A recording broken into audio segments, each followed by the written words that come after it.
তো hey guys, good morning and welcome back to my channel. কেমন আছো তোমরা সবাই? আশা করি তোমরা সবাই ভালো আছো, সুস্থ আছো। আর আমরাও কিন্তু ভালো আছি আর সুস্থ আছি। আর আজ হলো শনিবার, আর এখন বাজে সকাল 8টা।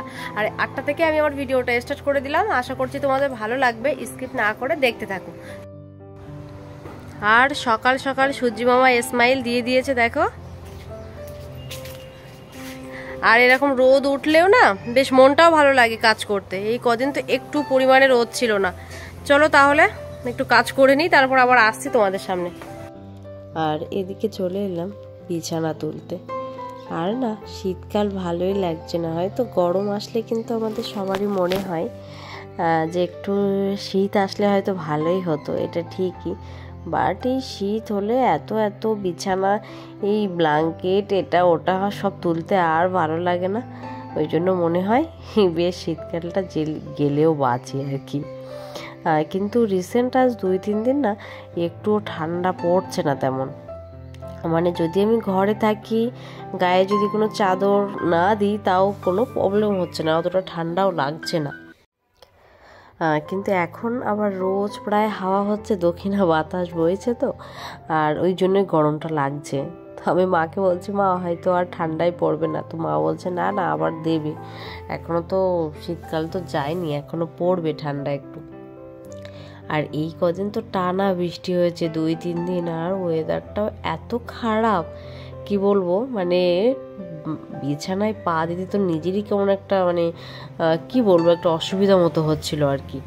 তো এই রোদ আজকে দেখি সকালে উঠে এত সুন্দর রোদ উঠেছে, আমি ভাবলাম তাহলে আজকে কিছু ধুয়ে দেওয়া যাক। আর এই জন্যই বিছানা সব কিছু আমি চেঞ্জ করে দিলাম, দিয়ে আমি বলছি আগে একটু ধুয়ে নিই, কারণ যদি আবার নাকি শুনছি যে আবার এরকম নিম্নচাপের আভাস আছে, আমি বলছি তাহলে সমস্যা হয়ে যাবে, এই জন্য আর কি। আর এই টেবিলের ওই নিচে দেখতে পাচ্ছ একটা কাগজের জুতো দেখতে পাচ্ছ তোমরা। আর এই জুতোটা কিন্তু কালকে এসছে অনলাইন থেকে বাবাইয়ের জন্য, বাট ওই জুতোটা ছোট হয়ে গেছে, আবার রিটার্ন করতে হবে, ওই জন্য তোমাদেরকে আর দেখালাম না। বাবাইয়ের জিনিসটাকে চলে আসুক, ওটা রিটার্ন করে তারপর তোমাদেরকে জুতোটা দেখাবো, খুব সুন্দর হয়েছে। আর বাবার কিছু ড্রেসও এসছে, সেগুলো তোমাদের সাথে শেয়ার করব। আর আমার কিন্তু নিচের ঘর ঝাড়ু লাগানো কমপ্লিট হয়ে গেছিলো, সেগুলো আর তোমাদের সাথে শেয়ার করিনি। আর এবার চলে এলাম ওপরের ঘরে। আর ওপরের ঘরে এই যে আলনাটা দেখতে পাচ্ছ না, এটা কিন্তু ওই নিচের ঘরেই থাকতো, বাট নিচের ঘরে আর সেরকম কোনো স্পেস নেই বলে ওটা আবার ওপরের ঘরে ট্রান্সফার করা হয়েছে। আর এদিকে দেখো আমাদের এই ছাদের দুই পাশে দুটো শিশু গাছ আছে, আর ওই জন্য এত পরিমাণে পাতা পড়ছে কি বলবো। আগেরবার তো মানে অনেকটাই কেটে দেওয়া হয়েছিল, বাট সেখান থেকে আবার গজিয়ে আবার ভরে গেছে। আর হাওয়া হচ্ছে এত পরিমাণে যে ঝাড়ু লাগানোর 10 মিনিট পর এসে দেখি আবার ঠিক এরকমই অবস্থা হয়ে যাচ্ছে পাতা পড়ে। এখন পাতা পড়ছে তো কিছু করার নেই, এগুলো হবে আর ওই বারবার ঝাড়ু দিতে হবে। মাঝে মাঝে তো রাগ হয়ে যাচ্ছে, কারণ এখানে এখন সকাল বিকাল ঝাড়ু লাগানো হচ্ছে, কিন্তু সকাল বিকালই এরকম ভরে যাচ্ছে, ওই জন্য ভীষণ প্রবলেম হচ্ছে। আর ওপরের আমাদের যে গাছ থেকে যে সুপারিগুলো পেরেছিলাম, সেগুলো কিন্তু সব ছাদে মানে মেলে দেওয়া ছিল, বাট সেগুলো সব শুকিয়ে গেছে, অনেকটা নিচে নিয়ে গেছি, আর কিছুটা এখনও আছে রোদে।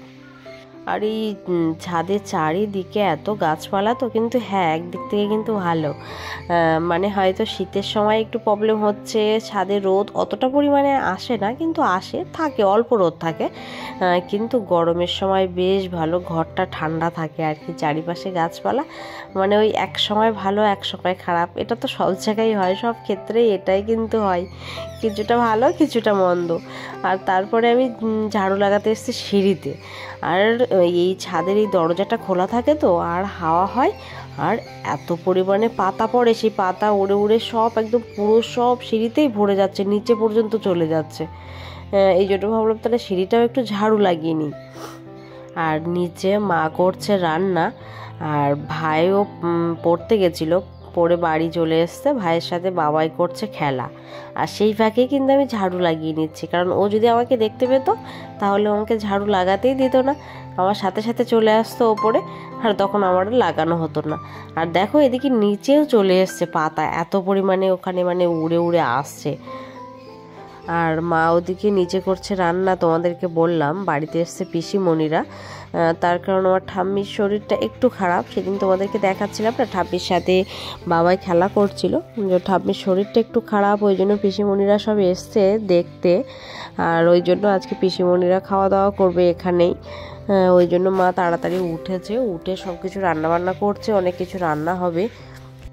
আর এখান থেকে এগুলো আমি ঝাড়ু লাগিয়ে বাইরে নিয়ে যাব, তার কারণ নিচের ঘরগুলো আমার ঝাড়ু লাগানো হয়ে গেছে, এই জন্য আর ওগুলো আর ঝাড়ু দেব না। আর তারপরেই ঝাড়ু কমপ্লিট করে চলে এসেছিলাম চা। মা অনেকক্ষণ থেকেই বলছিল, তো আমিও ঝাড়ু লাগাচ্ছিলাম বলে একটু লেট হয়ে গেল। আর তারপরে গিয়ে একটু চা খেয়ে নিলাম, আর সাথে নিয়ে নিয়েছিলাম টোস্ট। আর তারপরে আর দেরি করিনি, যেমন ভাবছি ভাই বাড়িতে আছে, ভাই এখনও স্কুলে যায়নি, আমি এর মধ্যে একটু স্নান করে চলে আসি। আর কি বলো তো, এই ঝাড়ু লাগানোর পরে ধুলো টুলো আর এই ওপরে ছাদও ঝাড় দিচ্ছিলাম, এত পরিমাণে ধুলো হয়ে গেছিলো, যে জন্য ভাবলাম একেবারে স্নান করে ঘরে আসি। আর তারপরে দেখো স্নান করেও জামা কাপড়গুলো মেলে দিলাম, আর কিছু জামা কাপড় আছে সেগুলো মা আবার ধুয়ে দেবে। আর দেখো আমি জাস্ট সবে তো ছাদটা ঝাড় দিয়ে নিচে থেকে এলাম, বাট ছাদে আবার পাতা পড়ে গেছে, একদম ভর্তি হয়ে গেছে। আর আজ দুদিন সেভাবে কোনো ভিডিও বানাইনি, তার কারণ ঘরেই ছিলাম, বৃষ্টি হচ্ছিল, কোথাও বেরোতেও পারিনি, ওই জন্য আর সেভাবে ভিডিও বানাইনি। আজকে দেখছি একটু রোদ উঠেছে, ঘুম থেকে উঠেই দেখি জানলাতে রোদ পড়েছে, ওইটা দেখেই তো মনটা ভালো হয়ে গেল, ওই জন্য ভাবলাম তাহলে ভিডিওটা চালু করি। কারণ দেখবে যদি মেঘলা আকাশ থাকে না, মনটাও কিন্তু ভালো লাগে না। তো এই আর কি। তো চলো এই ছোট্ট ভিডিওটা তোমাদের সাথে একটু শেয়ার করে দিলাম, যে কেমন লাগলো অবশ্যই তোমরা বলো, কমেন্ট করো। আর একটু যারা নতুন বন্ধু আছো তারা প্লিজ আমার চ্যানেলটাকে সাবস্ক্রাইব করে আমার পাশে থেকো। চলো তাহলে আজকের মতো টাটা করি, আবার একটা অন্য ভিডিওর সাথে দেখা হচ্ছে।